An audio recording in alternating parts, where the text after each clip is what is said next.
चलिए, आज का जो क्वेश्चन आया था आज मॉर्निंग के अंदर, ये देखिए सुबह सुबह यहाँ पर मोर घूम रहे हैं। ठीक है, बड़ा ज़बरदस्त नज़ारा है इस स्थान का। सरसों के खेत हैं और मोर घूम रहे हैं। या good morning, my name is Sumit Bhandari. आज हमारा एक प्रश्न आया था मॉर्निंग के अंदर। कोई पर्सन थे, आई डोंट नो कि वो इंश्योरेंस एजेंट हैं या उनकी खुद की पॉलिसी के अंदर दिक्कत है। दो पर्सन का कमेंट आया था, तो उनका ये प्रश्न था कि हमारे एक पहला प्रश्न ये था कि अगर हम हॉस्पिटल में एडमिट हुए हैं और डेंगू के क्लेम के लिए एडमिट हुए हैं और कंपनी वहाँ पर मना कर देती है कि भी आपको हॉस्पिटलाइजेशन की ज़रूरत नहीं है, तो हम क्या करें।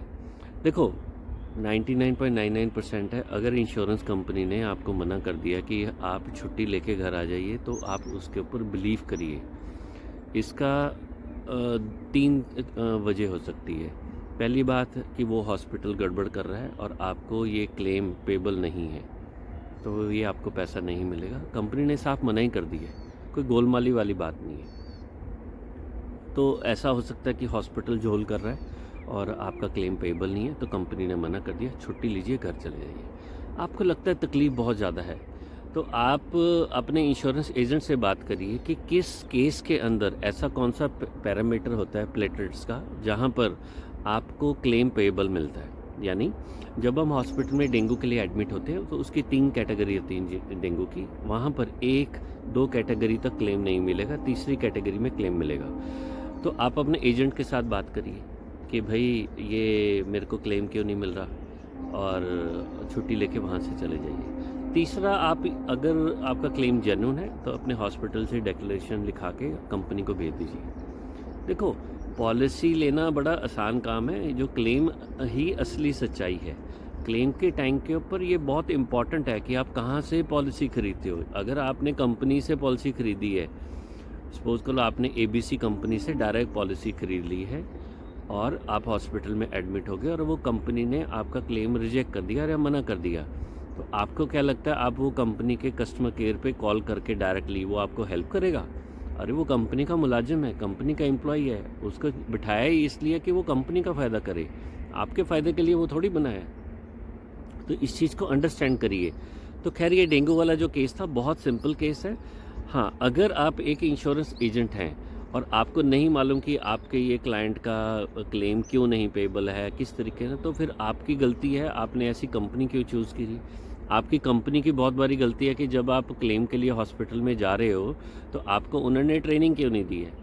आपकी गलती अपने ट्रेनिंग मैनेजर का आपके पास फ़ोन नंबर क्यों नहीं है। कंपनी के अंदर फ़ोन करो, अपने डेवलपमेंट ऑफिसर है, आपका जो सेल्स मैनेजर है, ब्रांच मैनेजर है, उसको कॉल करो कि भैया मैं तुम्हारी कंपनी का एजेंट हूँ, खूब सारा कमीशन तो दे रहे हो, लेकिन क्लेम के टाइम पे तुम या तो मुझे एजुकेट करो, बताओ। इस तरह के अंदर जब आप किसी कंपनी के अंदर जुड़ रहे हो, तो ये आपका काम है वहाँ पे उनसे पूछना कि भाई ये कल को क्लेम आएगा, तो इसके अंदर उसको हैंडल कैसे करना है।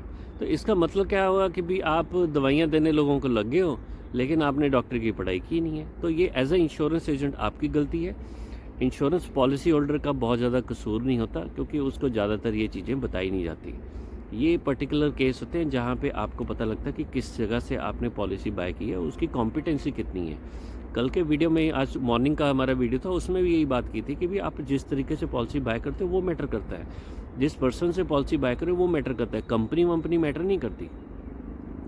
अब सेकंड जो प्रश्न था, उसके अंदर एक सज्जन बोल रहे हैं, मेरे ख्याल से इंश्योरेंस एजेंट ही हैं, कि भी पैसे कट गए हैं क्लेम के अंदर।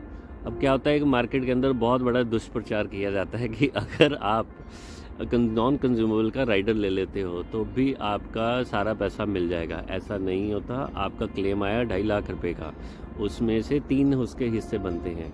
एक तो डिडक्टिबल आइटम्स होती हैं, कंपनी उनको हॉस्पिटल बोल देता है कि भाई ये तो बिल में आपको देना पड़ेगा, कंपनी वो नहीं देगी।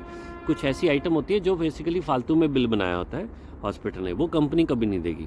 दूसरा, आपका जो मेन बिल है, तीसरा, आपके बिल के अंदर कंज्यूमेबल के चार्जेस होते हैं, वो कंज्यूमेबल जो आइटम्स हैं वो 2-4% ही होती हैं, वो कंपनी आपको दे देगी।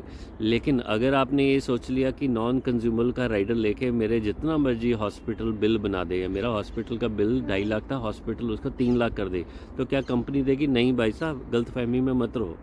यही तो चीज़ें होती हैं कि भी जब आप किसी पॉलिसी को या किसी फीचर को ख़रीदते हो, तो आप उस टाइम के ऊपर अपने कंपनी से लिखित में नहीं लेते कि किस केस में ये मिलेगा और किस केस में नहीं मिलेगा। जिस पर्सन से आप पॉलिसी ख़रीद रहे हो उनसे पूछो कि भाई साहब मेरी ये पॉलिसी के अंदर ये कंडीशन है, आपने बोला कि नॉन कंज्यूमेबल देंगे, तो क्या हमें 2-3 पिछले एग्जाम्पल दिखाओगे जहाँ पे आपने नॉन कंज्यूमेबल सारे पैसे दिए? तो बात ये नहीं है कि भी गलती कर रहा है कोई, कंपनी चोरी कर रही है, बात यह है कि भी आप प्रॉपर क्वेश्चन पूछते ही नहीं है। आप जब तक क्वेश्चन नहीं पूछोगे, रिटर्न में उससे पूछोगे नहीं, और तो आप अनरियलिस्टिक एक्सपेक्टेशन बनाओगे और कल को किसी ना किसी तरीके की दिक्कत आएगी। फिर आप परेशान होगे कि मेरे एजेंट का ये हो गया, मेरे क्लेम में ये दिक्कत होगी, या मेरे एजेंट ने तो ये बोला था, निकला ये है। ठीक है ना? तो चीज़ों को, हमारा जो मेन पर्पज़ है, ये पैसे का लेन देन का काम है, ये इतना आसान नहीं होता। तो चीज़ों को सही अपने आप को, तभी तो मैं बोलता हूँ 15-15, 20-20 दिन, 1-1 महीना लगा के पॉलिसी ख़रीदो। आप आंख बंद करके किसी यूट्यूब के बेसिस के ऊपर महान लोगों से पॉलिसियाँ ख़रीद रहे हो, ठीक है? 35,000 की पॉलिसी है, वो 60,000 रुपये की बेच रहे हैं। ठीक है? अभी हमारे पास एक केस आया था, कोई सज्जन है, उन्होंने एक यूट्यूबर से पॉलिसी खरीदी, उनका प्रीमियम हो गया 67,000। तो ऐसा नहीं है कि मैंने या मेरी टीम ने कुछ किया, हमने उनकी पॉलिसी कराई, अराउंड 37-38,000 में सिमिलर टाइप की पॉलिसी बेटर बेनिफिट के साथ मिल गई। तो 30,000 रुपये उनके बचे। तो क्या मैंने बचाया? नहीं, कुछ नहीं है। हमने, ऐसा नहीं है कि हम कोई बहुत महान है या ऐसे करके हमारे को बहुत ज़्यादा नॉलेज है, सिर्फ उनके लिए जो प्रोडक्ट अवेलेबल था वो उनको प्रोवाइड करा दिया। ठीक है ना? एक नज़ारा दिखाते हैं, पीकॉक आ गए हैं यहाँ पर। तो अपने को इस चीज़ को अंडरस्टैंड करना है कि जब हम पॉलिसी ख़रीद रहे हैं तो सही तरीके से प्रश्नों को पूछिए, इससे आपको कभी भी दिक्कत नहीं आएगी। अगर आप कहते हैं कि नहीं, ख़रीद ली और अब सारा का सारा ये कंपनी ही सब कुछ काम कर दे, तो ऐसा नहीं होएगा। तो एक बहुत पुरानी किताब थी, किसी अंग्रेज़ की थी किताब, उसके अंदर यही लिखा था कि आपका राइट क्वेश्चन राइट आंसर, ऐसे करके कोई किताब का नाम था। तो उसके अंदर है, अगर आप सही क्वेश्चन पूछोगे तो आपको सही जवाब मिलेगा। अगर आप आंख बंद करके चल जाओगे तो फिर आप लगा के चलो, दिक्कत आएगी। तो मेरी रिक्वेस्ट है, पॉलिसी को अच्छे से बाय करिए, आंख बंद करके ऐसे डिसीज़न मत लीजिए और ऐसे मत बाय करिए।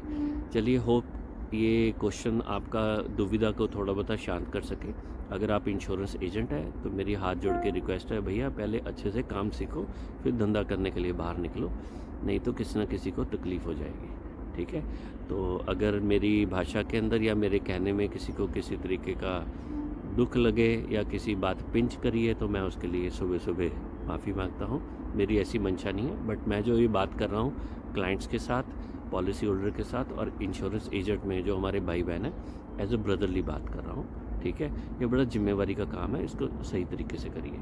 चलिए, आपने इस वीडियो को देखने के लिए समय निकाला, बहुत बहुत शुक्रिया। अगर आपको लगता है ये वीडियो कुछ काम का है तो आप इसको लाइक कर सकते हैं और अपने दोस्तों के साथ शेयर करिए। ये देखिए, ये आपका गांव का रहने का नज़ारा है।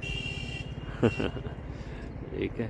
वाह जी वाह, बहुत कृपा है प्रभु की। और इस चीज़ के आनंद को उठाने के लिए आपको बस एक ही चीज़ करनी है, अपने खर्चों को कम करिए और गांव में रहने के लिए आ जाइए। क्या शहरों में ज़िंदगी बर्बाद कर रहे हैं दोस्तों।